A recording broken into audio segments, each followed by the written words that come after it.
All right, everyone. Welcome to JROB Camps Facebook Live. I am Garret Garness, the Managing Director for JROB Camps.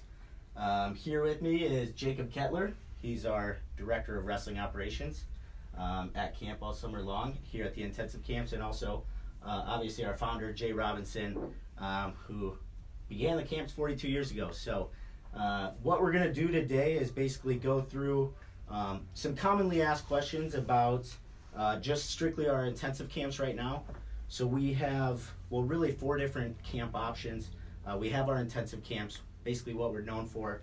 We also have technique camps, competition camps, and something called a combo camp, which is a technique camp and a competition camp combined.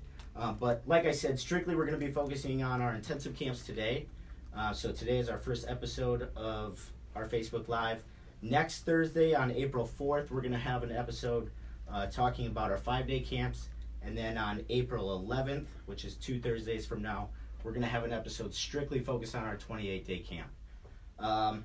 So some of the topics we're going to be covering today are the history of the camp, who we believe camp is best serves and who camp is really for. We're going to talk about the daily schedule and some of the philosophies of our intensive camp, and then we're going to sign up or close with some sign-up information and what camps we offer for intensive options.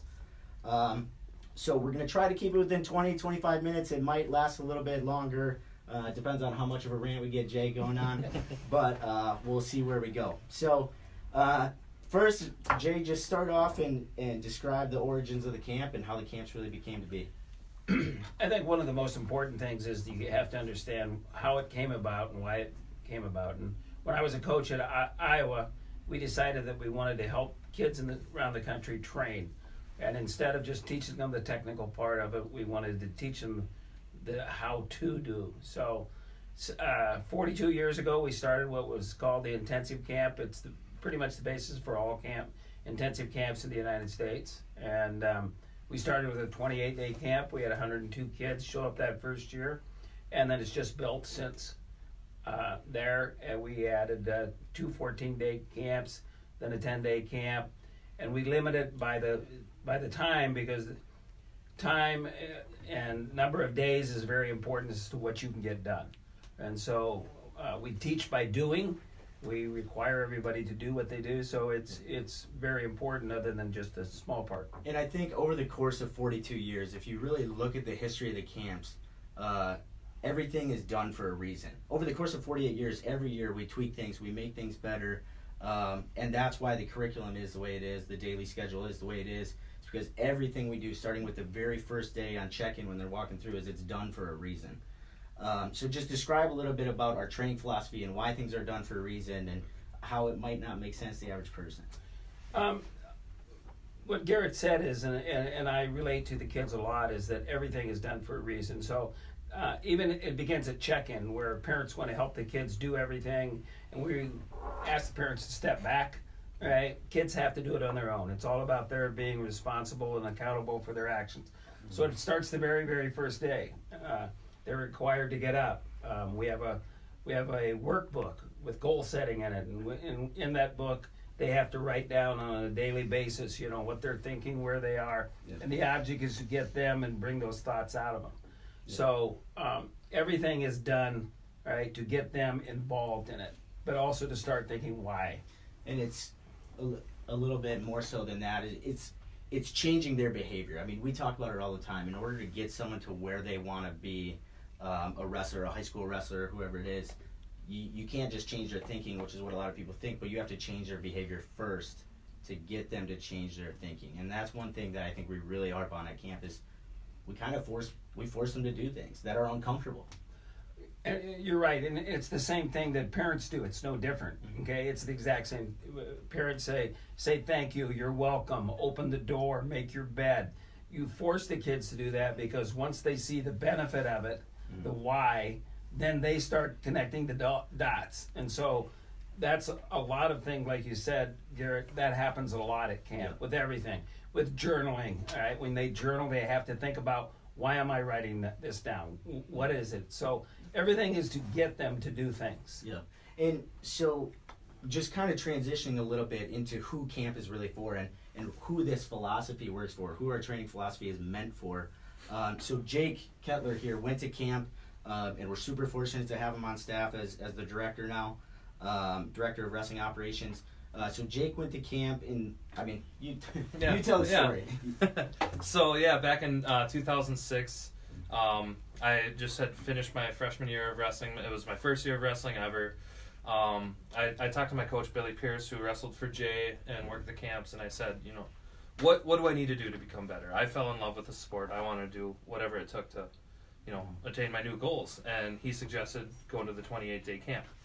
I wasn't a great athlete. I wasn't a great wrestler. It was my first year. I had, a couple wins on the freshman league, a couple wins on JV, but, I wasn't ranked in state, anything like that. Mm-hmm. I hadn't even wrestled a varsity match. And but I went to camp, and I had a really open mind with what Jay talked about and with what he did, and I followed instructions.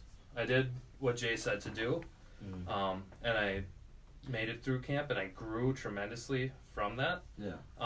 Going into it, I was nervous. I was scared. Like I said, I had no idea what to expect. I wasn't a fast runner. I wasn't a great wrestler. I didn't know what it was going to be like, and it really does start right away. And I came out, and everything had changed, but kind of some key things that stick out are my work ethic. I wasn't afraid to get tired in practice. I wasn't afraid to do what it took, and I knew what it took. Yeah. And kind of going from there, I didn't have the most success instantly after camp, but it built this foundation for me to grow and grow. And eventually, my senior year, I went on to win a state title in Minnesota after only starting my freshman year. It's funny hearing you say that. So you started, correct me if I'm wrong, you started as a freshman, and by the time you were a senior, you were a state champion. And I've heard you say it a lot, but just kind of reiterating, you accredit a lot of what you learned at camp to what made you become a state champion. And that's something that we hear from a lot of people. We do, and one of the things is when we're at camp, all right, what I try to do is to say, guys, because they're a little nervous, they're a little intimidated, they don't know whether they could do it, okay, and what we tell them is, me and Jake and Garret, when you were there, we tell them the same thing. And the number one thing I tell them is, listen to what I tell you, and I will help you get through this. You can get through this. And Jake reiterated it, is that, look, I'm going to be here every day with you. I'm going to tell you what to do. Just do it, and then don't look at it as 28 days. Just look at it, you take it a day at a time. And that then becomes part of your philosophy for life. Yep. Is that you take everything, no matter how hard it is, you can do it a day at a time. Exactly. So I'll just pause for a quick moment here. Make sure to keep commenting below if you guys aren't aware yet, but you can comment below on the video. We have someone answering questions. Her name is Carson. She's our customer service person here, and she's answering questions right now and will be throughout the video. So keep sending in your questions in the comment section. So to go along with how many lives we've changed, it all really comes from the daily schedule. Everything is focused around the process starting on day one and what campers expect on day one versus, I think you say it best, is we have a version of our definition of hard work, and it's right here, and theirs is down here and until the end of camp. And once you say at the end of the camp, we're going to work hard, they know what you mean. Yeah, and at the very first day, on that very first day, we set expectations. But they're not unrealistic expectations, even if you're not a very good wrestler, is that we'll teach you how to get there. So one of the things that I say is that I have a definition of hard work, and you have a definition of hard work. And when you leave here in 28 days, when I say we're going to work hard on today, we're going to work hard. And so what we do is we redefine words. We redefine a work ethic. We redefine, responsibility, accountability, all those things that we talk about. Mm-hmm. And so, kind of to that point, we've come up with something called what we believe is the 4 pillars of training. And it's strength and technique, which are 2 categories that people like to focus on a lot: strength, technique, and conditioning. Or the third one is conditioning, and the fourth one is mental attitude. We believe we're one of the only camps that focuses on really all 4 of those aspects. There's a lot of camps out there that focus strictly on technique, or they focus strictly on other areas, but our daily schedule is built around all 4 of those areas. So Jake, just talk about the morning run, the first thing that they do when they wake up. Yep. So most days, you're going to be waking up at 6:30. By 6:45, you'll be out, in line, ready to run, and the staff will take you out on a run, and it'll be different things. It could be long distance, it could be sprints, stair workouts, hills. Mhm. It'll vary day by day, but the one thing that's consistent is you're going to be working hard first thing in the morning. And to go to Jay's point about redefining words, one of our words is discipline. It's doing what you don't want to do when you don't want to do it. Not many people want to get up at 6:30 in the morning and run, but it helps train you in not only conditioning, but your mental attitude as well. Yeah. That constant mental training is important. That's why we get up in the morning and have those morning runs. So after morning runs, they go to breakfast, and then they do come back, and we have a technique session, and this is every single day. So it's not like we don't focus on technique. We certainly do. We have staff from all over the country, and we focus on fundamentals all the way up to super advanced techniques. But I think one thing that really sets us apart is our workbook, which you mentioned before. I don't know if you want to mention a little bit about the workbook. Yeah, over the course of these 42 years, we found these things that work very positive with our guys. And so what we did is we put together a workbook. And within that workbook, there is a lot of comments on what you have to do to train. There's some examples of training. But then you keep a daily journal, and the object is you won't realize where you came from if you don't write it down, because it'll all get together.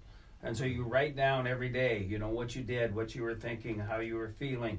And as you go through this camp, you're going to see the change, and you can go back and then capture that. And besides having the goal setting, is that, everything is about goal setting. So we go through a very extensive goal setting. When you think about it, kids go to high school and nobody ever talks to them about goal setting. I mean, you got to have goals, but how do you do it? And so we have a very definitive goal setting procedure in our workbook, and everybody goes out, and it's interesting because I've run into kids 20 years later, they still have their workbook. Well, that's Jake. Yeah, he's still got his workbook. Sitting Still in my got office. Yep. Yeah. Yep. And so it's kind of, Can't read his handwriting, but other than that. yeah. That hasn't changed. And this goes Yeah. back to that same thing that you said before, Garrett, is everything is done for a reason. Is that, originally we just did it on a piece of paper, and the kids and then we found that they wanted to keep it, and so we put it together, we organized it, and like everything in the intensive camp, every year we make the workbook even better. Mhm. We find other things that work,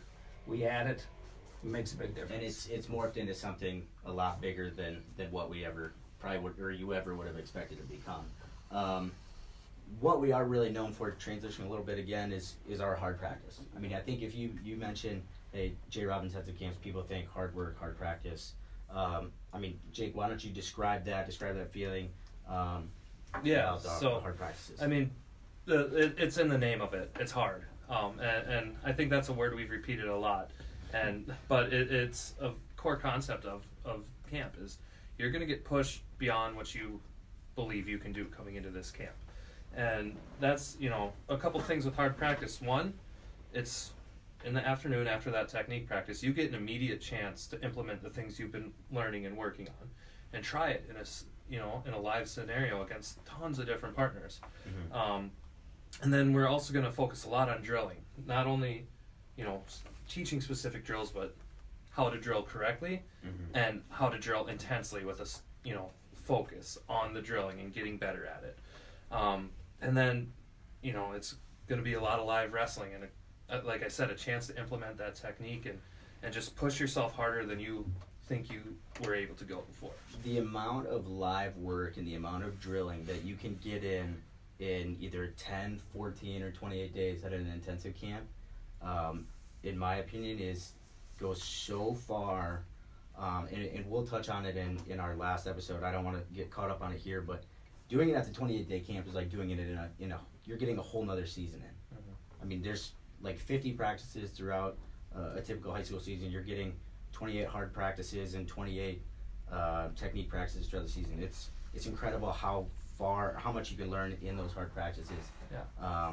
Which is awesome. One of the most common questions we get is what do we do for injuries? And so, just real quick, We have certified athletic trainers on staff for all these hard practices during live matches. Wrestling is a hard sport. It's inevitable. Injuries do happen. So we hire our own certified athletic trainers. Safety is our number one concern. So we do have that available for if there's any parents watching. Yeah, I'd like to jump in here real quick with the hard practice. Something is that when we talked about our four pillars, strength, technique, we mentioned conditioning and then mental attitude, but I would really change that conditioning to endurance, right? And that's what a hard practice is to help these young people realize that endurance, because the endurance will affect, it'll affect your technique, it'll affect your strength, it'll affect your mental attitude. So the endurance part of putting all these practices together is very important, because it teaches them to function when they don't feel very good. Yep. And so many times in wrestling, in high school, and even in college, when we cut weight, we don't feel good. And if we can learn to function, when we can learn to endure, it makes all those other things that we want to do better. So it's just a little thing, but you hear conditioning a lot, and that's part of it. But the endurance part then jumps into the mental training part and really makes a difference, because you learn to endure. Well, and it goes back to your point about redefining words. Yeah. When you think conditioning, you think, oh crap, I got to go condition. But if you just say the word endurance, that's a whole different word, and you mentally go to a different place. Yep. Endurance to conditioning. And that's exactly what we're trying to do, is get them to a different place and teach them they can function when they don't feel very good. They can endure whatever we throw at them. And that kind of goes to our motivation and our mental attitude session, which is strictly, it's not even a physical practice. We have a sit down mental attitude training session. So this is after dinner in our daily schedule. We have that, and those are some of the things we talk about. We talk about philosophies, and one of the coolest things that I've seen at this camp is we don't tell them exactly what they have to think. The campers get to choose their own path. They get to choose their personal philosophy, and they get to create it while they're at camp. I feel like so often in life, teachers say you got to believe in this, and parents say you got to believe in this, and then coaches say you got to believe in this, and we're stepping back and saying it's your choice. And to add to that is what we do is every night during that mental attitude, one of the staff comes in, and the staff tells the kid what helped them become good, and what helped one guy become good didn't help another guy. And the object is that they listen to 10 or 15 different guys, how they got to be good, so that the campers can connect the dots. They go, geez, I'm not big and strong like this guy, but I'm kind of wiry and slick like this guy. I can attach to this, and that's what they do. We give them these examples of which they can attach to, which make a big difference. Yeah, definitely, and that's something that's really cool. In the last couple of years, we've been able to hire staff really from all over the country, and it helps. And not only do you get to wrestle from campers across the country, because we get campers coming from East Coast, West Coast, other countries. It's the same thing with our staff too, which is really cool. So I know we're kind of running a little bit short on time here. We want to keep it within 20-25 minutes.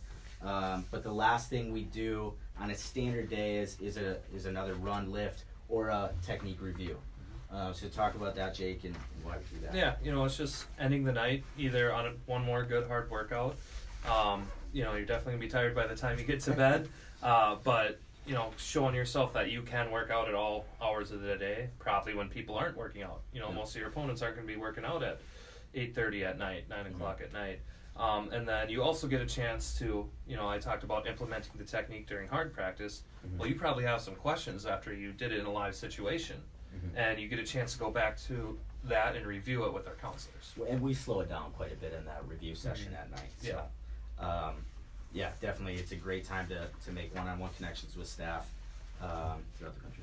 Yeah, and one of the things is sometimes if you don't run in the morning, if your group doesn't have running, so they have weight training in the morning, mm-hmm. they're going to finish their run at night. Correct. And people have a tendency to talk about, well, geez, you run a lot of camp. And I think a camper 40 years ago, when we were asking for comments, said it best. It says, I learned that running doesn't have so much to do with my legs as it does with my head. Yep. It's one of the very few places where you can push yourself really hard. So during the day, they're going to run in some capacity. And so just trying to wrap it out. So talking about running, on the very last day of camp, we do what we call our final run. And they get a choice. Again, we go back to that powerful word and choice. They get a choice. They either run 9 or 12 miles. If it's at the 28-day camp, they also have a choice of running 15 miles. You do not graduate from camp with the I Did It shirt, or you can't earn the I Did It shirt unless we've done that final run. So talk about the final run. Either one of you talk about the final run and why we've chosen it, or why they get to choose 9, 12, or 50 miles. The object is they have to run 9, no matter what. But the object of it, and Jake can speak to it as an athlete, but the reason we have the run is to finalize something, for them to do something. And also the part is, as the same thing in wrestling, you're out there by yourself. You're out there by yourself, and you have to learn to push yourself, right? And so that's the whole object of the whole thing. It's kind of like your final test, when you bring all these different lessons you've learned to gather over those 10, 14, or 28 days. What are you going to do? Gotcha. So after the final run, they get their I Did It shirt, or if they've earned it. So throughout camp, we have a point system. Every camper that comes into camp has a set amount of points. Throughout camp, if they've done something, I don't want to say wrong, but if they've shown up late, or if they have gotten a negative, which is essentially a staff thinking that they can work harder than what they are, if they've broken a rule, didn't bring their water bottle, whatever it is, they lose points throughout camp. And what's interesting about camp is, or the point system, is that all the points are in their control. So talk about, Jake, why don't you, since you have one of the I Did It shirts, you earned one at the 28-day camp a while back. Talk about the I Did It camp, or the I Did It shirt, and what the shirt means to a kid. Yeah, I mean, and it's going to have a different meaning for everybody, but I think the thing that really sticks is it's not just a shirt. You know, a shirt's just threads and ink, but it represents everything you did in camp, all the wrestling that you did, all the time that you put in, all that work you put in, you know, the time you sacrifice. Every time you see that I did it, that's what you see, that's what you believe in. You know, it's earned. It's not given, it's earned. You know, we don't give them away. You know, it's very cut and dry. Yeah. You get the shirt, you don't get the shirt. And, you know, it's something you keep forever, too. I still have mine. You know, parents wear it. You see kids warming up in them at tournaments all the time. It's incredible. And what I think is a common misconception about the shirt, the I Did It shirt, is you have to be the best wrestler to get it or anything, and that's not it at all. It's strictly about, did you work hard? Did you do what was asked of you? And did you do the right thing? And going back to those 4 pillars, the one thing that I said is what? Endurance. Okay, do you start this thing and go through and do? Do you show up on time? Do you run as hard as you can? Do you put as much into each practice as you can? Do you do all these things the right way? Right?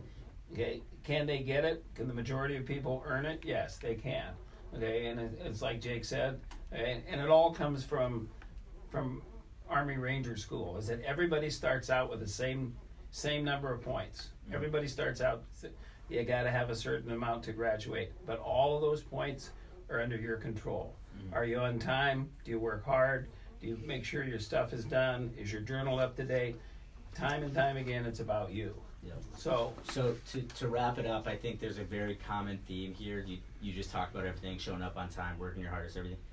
That's not just about wrestling, that's about life in general. Whether it's your career or whatever it is that you're going to do in life, whether it's relationships with a wife or whatever, all those things are the same thing at camp. That's what we're teaching at camp is, yeah, wrestling is super important, that's our focus, but if you do what we say to do at camp, you can also become a much better person in life in general, which can be said about wrestling in general too, but we could go on and on forever, so we got to start wrapping this thing up. So just real quick, so we have 4 intensive camps. The first one is in Iowa. It's our Iowa 10-day intensive camp. It's in Forest City, Iowa. That's June 6th through June 15th. Next is our camp in Pennsylvania, which is June 16th through June 29th. That's in Edinburgh, Pennsylvania. Followed by our 28-day camp in Wisconsin, in River Falls, Wisconsin, June 29th through July 26th. And finally, we wrap up our summer at our Oregon 14-day camp, which is July 28th through August 10th. That's at Western Oregon University in Monmouth, Oregon. If you have more questions, if we weren't able to get to your questions that you had or answer them, give us a call. That's what we're here for. We're here on a standard work day, 9 to 5, Monday through Friday, Central Time. Our number is 612-349-6585. Plus our website is jrobinsonscamps.com. So tune in next time. Jake and I will be discussing our 5-day camps, which is our technique camps and competition camps. We'll be discussing those April 4th at 7 p.m. Central Time. We hope to see you then. Hopefully you enjoyed the first episode of JROB Facebook Live, and be in touch with us with your questions. Thanks, guys.